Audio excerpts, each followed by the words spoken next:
안녕하십니까. 3월 25일 오전 김경국TV 시작하겠습니다. 결국 카타르가 우리 한국을 비롯한 4개국의 LNG 장기 계약 불가 항력을 선언했습니다.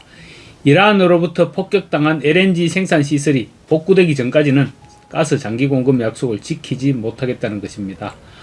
원유에 이어서 LNG까지 그야말로 에너지 대란이 불가피해진 것입니다.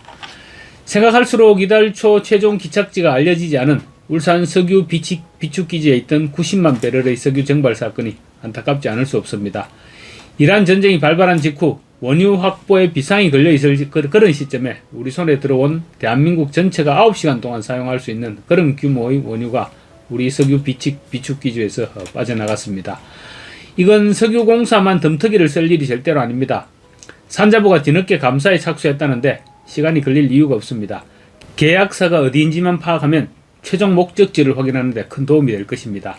그게 시간이 걸릴 정도의 일이라면 그 자체가 또 수상한 것입니다. 시간이 걸린다면 경과라도 발표해서 국민들의 의혹을 해소시켜야 할 것입니다. 어쨌거나 산자부는 감사를 시작한다고 했는데 벌써 며칠째 꿀먹은 벙어리입니다. 확인이 되지 않은 것일까요? 아니면 확인을 안 한 것일까요? 그것도 아니면 발표를 못하는 것일까요? 국민들 입장에서 상당히 궁금할 수밖에 없는 그런 부분입니다. 안 그래도 원유의 최종 종착지가 중국이냐 북한이냐 이런 의문까지 제기되고 있는 마당에 산자부가 속 시원하게 90만 배럴이 증발하게 된 과정과 계약 당사자들을 국민 앞에 설명하면 깔끔한 일인데 계속 미적거리고 있는 것입니다. 이런 가운데 미국의 저명한 칼럼니스트인 진 커밍스가 90만 배럴 증발이 이재명의 싱가포르 방문과 너무 절묘한 타이밍에 발생했다면서 또 다른 의문을 제기하고 나섰습니다. 진 커밍스가 어젯밤 SNS에 올린 글입니다. 2월 28일 낮 미국이 이란에 대한 공습을 시작했고 곧바로 이란 혁명 수비대는 호르무즈 해협 봉쇄를 시작했다. 이재명 부부는 이란 공격이 시작되자마자 갑자기 3월 1일 3박 4일의 일정으로 한국의 서울공항에서 출국하여 싱가포르로 향했다. 싱가포르에서 이재명은 3월 3일까지 체류 후 곧장 필리핀으로 향했고 4일 오후 늦게 필리핀을 출발해 서울공항에 도착했다. 그런데 정상 방문 일정치고는 공식 브리핑 시점도 그렇고 브리핑 방식도 일상적이지 않았다. 방문 이틀 전인 2월 27일 공식 브리핑이 아닌 서면으로 오래전부터 조율된 일정이라고 발표했다. 당시 원유의 흐름은 이렇다. 유가가 폭등하기 시작하면서 이란 공격 시작 일주일 이내 그러니까 3월 5일부터 8일 사이에 울산 석유 비축기지에 200만 배럴의 쿠웨이트산 원유가 해외 기업 A사를 통해 입고 작업이 완료됐다. 90만 배럴이 울산에서 출항한 정확한 날짜는 아직 공개되지 않았지만 언론 보도는 3월 8일 국내 정유사와 구매 협의 중이었고 석유공사는 우선 구매권 행사가 불필요하다고 판단하여 구매하지 않았다는 보도가 나왔다. 이에 A사는 다음 날인 3월 9일 해외 바이어와 판매 계약을 추진했고 석유공사가 뒤늦게 우선 구매권 행사를 통보했으나 이미 해외 계약이 완료된 상태였다는 것이다. 90만 배럴은 3월 9일 이후 유조선으로 해외, 동남아 등으로 보이는데 해외로 반출된 것으로 보도가 나오고 있지만 구체적인 출항일과 정확한 목적지는 산업부의 감사 결과가 나와야 공개될 예정이라고 한다. 그런데 시간적으로 매우 정교하게 맞아떨어지는 합리적 의심이 드는 지점이 있다. 트럼프 대통령이 이란을 공격할 것이라고 본격적으로 경고한 시점은 2월 초부터 시작됐다. 2월 19일경 미 행정부 내에서는 이번 군사력 증강이 2003년 이라크 침공 이후 최대 규모라는 말이 흘러나오기 시작했고 이 시점에서 전쟁은 거의 확정된 것으로 판단하고 있었다. 전 세계는 이란 공격이라는 매우 위험한 작전에 대해 긴장하며 이 상황을 주목하고 있었고 특히 한국과 일본, 중국 같은 나라는 호르무즈 해협 봉쇄를 우려하며 혹시 모를 사태를 대비해서 원유를 미리 확보해야 하는 긴급한 상황에 놓여 있었다. 날짜를 보면 더 기가 막힌다. 미국 시간 2월 27일 최후 통첩이 있었고 2월 28일 낮 미국과 이스라엘은 이란 공격을 개시했다. 그리고 한국 시간 2월 27일 발표는 미국의 최후 통첩보다 몇 시간 앞선 시점이다. 싱가포르 방문 발표를 의미하는 것 같습니다. 당시 주류 언론들은 입을 닫았지만 유튜버들을 중심으로 이 난리통의 싱가포르를 꼭 방문해야 하느냐 이런 지적이 제기되기도 했었습니다. 미국이 이란에게 최후 통첩을 날리고 공격으로 적극 시작한 것처럼 한국 정부는 전쟁의 포화가 터지기 직전에 조용한 방식으로 이 기간 동안 싱가포르 금융 허브행을 확정지은 것이다. 그리고 전쟁 이틀째인 3월 1일 유가가 폭등하는 그 아수라장 속에 이재명은 기다렸다는 듯 싱가포르로 날아갔고 이재명이 다시 서울로 복귀한 4일 다음 날인 5일부터 8일 사이에 원유 200만 배럴이 입고됐다. 그 후 9일 혹은 그 주변 날짜에 90만 배럴이 대형 유조선을 통해 울산에서 빠져나가 사라진 것이다. 너무나 이상한 상황이고 우연이라고 하기에는 타이밍이 너무나 정확하게 맞아떨어지는 것에 대해 의심을 하지 않을 수 없는 상황이다. 결과적으로 이는 미국이 공식적으로 이란의 공격을 알리는 최후 통첩과 맞물리는 시간에 한국에서는 이런 움직임이 있었던 것이다. 더 큰 의혹은 이것이다. 왜 하필이면 지금 한국의 원유 공급 문제에 비상이 걸려야 하는 전쟁 상황에서 뜬금없이 이재명 부부가 금융과 원유 거래의 허브인 싱가포르로 날아갔는가 하는 것이다. 싱가포르는 아시아의 오일 허브 국가이다. 싱가포르는 중동에서 오는 원유가 아시아, 그러니까 한국과 중국, 일본으로 가는 길목인 말라카 해협에 위치해 있어서 현물 거래의 중심지로 아시아에서 거래되는 거의 모든 원유와 석유 제품의 가격이 싱가포르 시장을 기준으로 결정되는 곳이다. 싱가포르 인근 섬들과 바다에는 엄청난 규모의 민간 석유 저장 탱크들이 밀집해 있어서 90만 배럴 정도의 물량은 싱가포르 시스템 안에서는 눈에 띄지 않게 거래하거나 재판매되기에 딱 좋은 그런 규모다. 즉 싱가포르는 원유에 대한 동거래가 이루어지는 중심지인 것이다. 나는 이재명이 이곳에 이란 전쟁 상황 속에서 원유 확보 또는 에너지 관련 협의를 위해 급히 이동한 것이 아닌가 그런 생각이 들었다. 왜냐하면 이곳은 트레이딩 컴퍼니들이 밀집해 있는 글로벌 에너지 거래의 핵심 거점이며 글로벌 에너지 기업과 대형 은행 그리고 원유 중개 업체들의 아시아 본부가 집중되어 있는 곳이기 때문이다. 이러한 구조를 고려하면 에너지 위기 상황에서 싱가포르 방문을 원유 확보 또는 관련 협의와 연결해 보는 시각이 나오는 것은 충분히 자연스러운 일이다.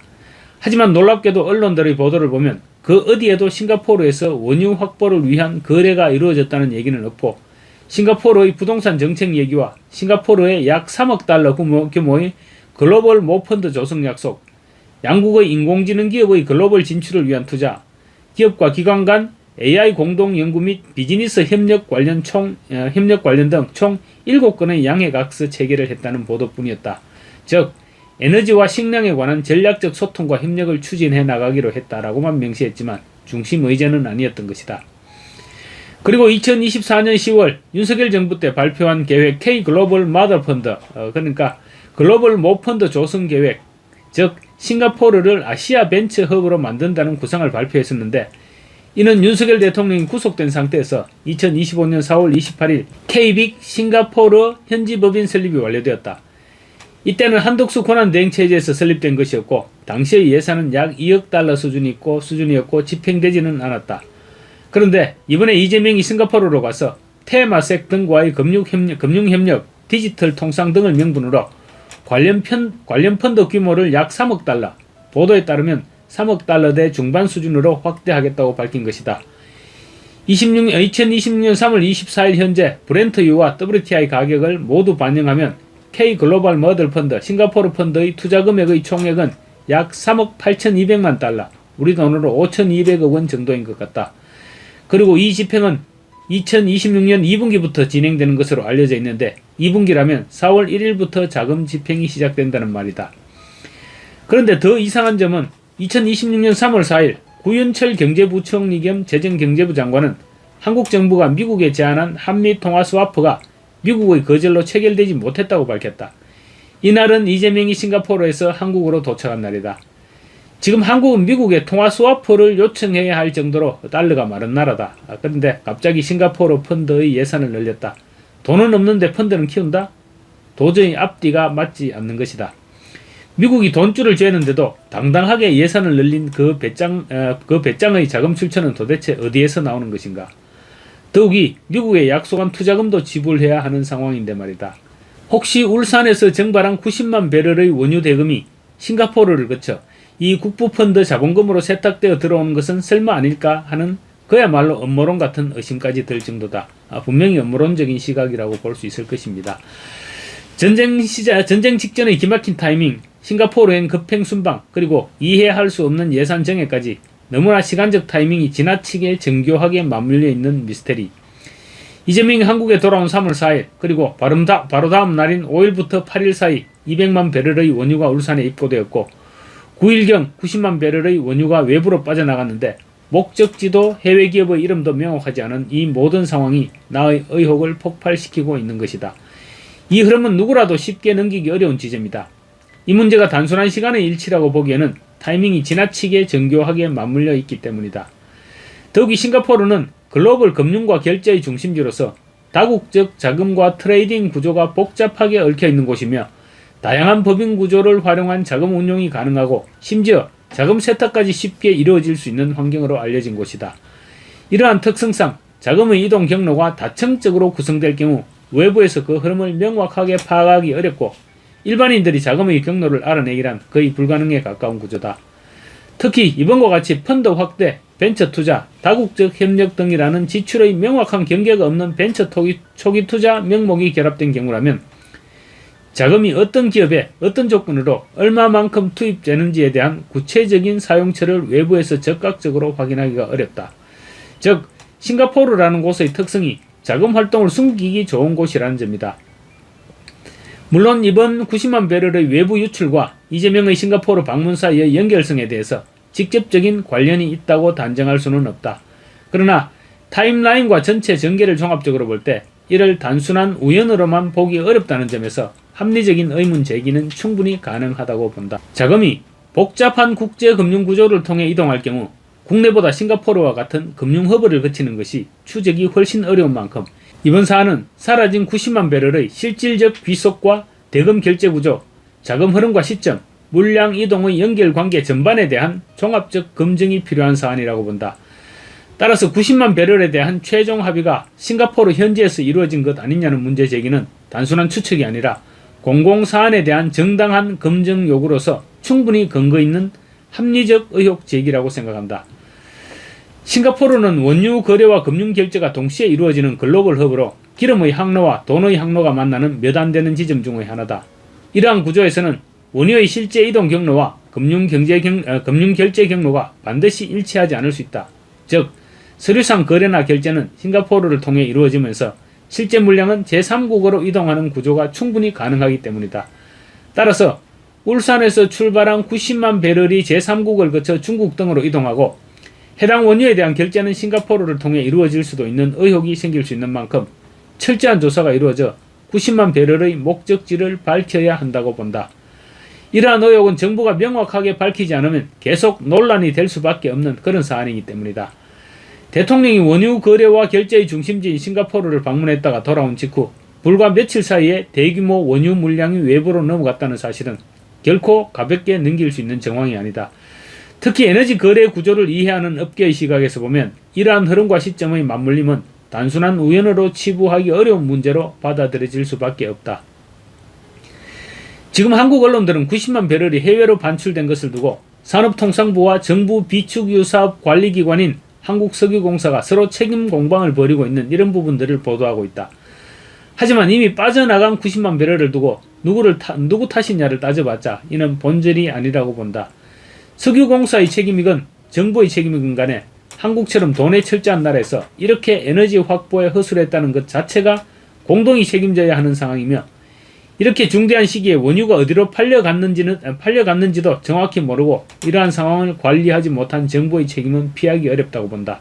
유조선 한 척뿐인 90만 배럴이 움직이는데 더욱이 대통령이 에너지 안보를 강조하는 시점에 실무진들이 이걸 몰라서 놓쳤다? 말이 되는가? 나는 정부가 중국의 요청을 받고 원유를 팔아넘기고 겉으로는 해외 기업의 일방적 계약 위반이라는 프레임을 짜서 국민들의 비난을 기업으로 돌리고 있는 것은 아닌지 의심할 수밖에 없다. 더 나아가 정확한 목적지도 모르고 이름도 알 수 없는 모 해외 기업 A사라는 곳으로 책임을 돌리고 있는 이 유령 같은 상황이 정말 국가가 제대로 기능을 하고 있는 것인지를 묻고 싶다. 현재 중동 정쟁으로 전 세계 에너지가 마비된 상태에서 한국 정부가 내세우는 실용 외교나 남북 관계 복원을 위해 중국의 협력이 절실하다면 90만 배럴은 중국에게 아주 훌륭한 선물이 될 수 있을 것이다. 하지만 검찰과 사법부가 모두 장악된 상태에서 더욱이 국민의힘까지 힘이 없는 상태에서 이 의혹에 대한 사실 여부를 밝혀낼 가능성은 희박하다고 본다. 원유는 본래 함부로 해외로 나갈 수 없는 물자다. 모든 경로는 정확하게 기록으로 남아있어야 한다. 90만 배럴 정발 그리고 이 모든 기이한 타이밍 아무리 생각해도 너무나 비정상적인 사건이다. 어찌 보면 한편의 음모론처럼 보일 수 있지만 차라리 나의 의혹 제기가 틀렸기를 바란다 라고 적고 있습니다. 여러분은 어떻게 생각하십니까? 어쨌든 하루빨리 산자부의 감사 결과가 발표되어서 이런 의혹들이 해소되기를 기대해 보겠습니다. 끝으로 방금 들어온 뉴스 간단하게 전해드리겠습니다. 이재명이 지난 3일 필리핀과의 정상회담에서 요청했던 마약왕 박광렬을 오늘 정부가 임시 인도받아서 국내로 압송합니다. 박광렬은 지난 2016년 필리핀에서 한국인 3명을 살해한 혐의로 체포돼서 복역 중인데 교도소에서도 한국으로 마약을 유통하고 호화 생활을 하고 있다는 논란이 제기되어 왔습니다. 정부는 박광렬을 수사기관으로 즉시 인계해서 철저한 수사를 통해 엄정히 사법 처리할 계획이라고 밝혔는데 아마도 여러 사람이 잠 못 드는 상황이 발생하지 않을까 싶습니다. 이 시점에서 박광렬을 데려오는 데 대한 음모론적 시각까지 제기되고 있는데 아마도 적지 않은 파장을 불러일으키지 않을까 싶습니다. 마치겠습니다. 감사합니다.